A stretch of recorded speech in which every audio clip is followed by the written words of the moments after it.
আমি আমাদের কিছু ছাত্রদেরকে নিয়ে আমি কিছু কথা বলবো। আমাদের শিক্ষার্থীদেরকে নিয়ে দুটি কথা বলবো।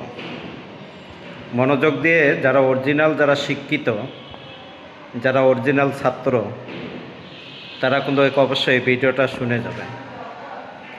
আজকে আপনাদের হাতে থাকবে বই, খাতা, কলম।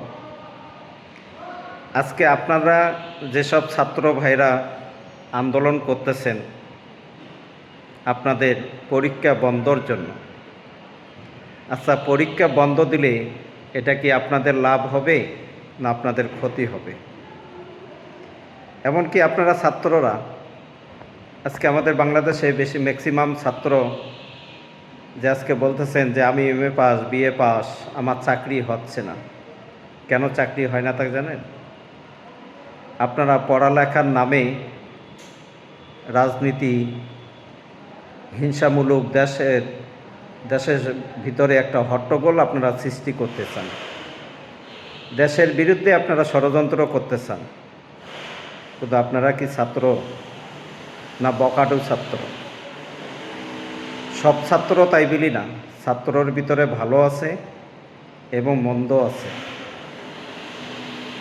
আসলে যারা অরিজিনালে পুঁথিত, যারা জ্ঞানী, যারা ছাত্র, বুদ্ধিমান যারা ছাত্র, তারা দেখবেন এই আন্দোলনের মধ্যে তারা কোনো সমর্থন দেয়নি। কিন্তু এখানে আমার একটা সন্দেহ লাগতেছে যে এখানে জামাত শিবিরের কিছু চক্র ছাত্রদের ভিতরে ঢুকে দেশে তারা একটা হট্টগোল সৃষ্টি করতে চায়। আপনাদের মতো ছাত্রদের তারা পড়ালেখা নষ্ট করতে চায়। কারা? এরা হলো জামাত শিবির। এই জামাত শিবির আপনারা দেখতেছেন যে উপরে ভালো, কিন্তু ভিতরে ভিতরে তাদের হলো যে আমাদের ছাত্র সমাজকে কিভাবে ধ্বংস করা যায়, ছাত্র সমাজকে কিভাবে নষ্ট করা যায়, জামাত ছাত্রদের সাথে মিশে যেয়ে তারা দেশের মধ্যে একটা হট্টগোল সৃষ্টি করতে চায়।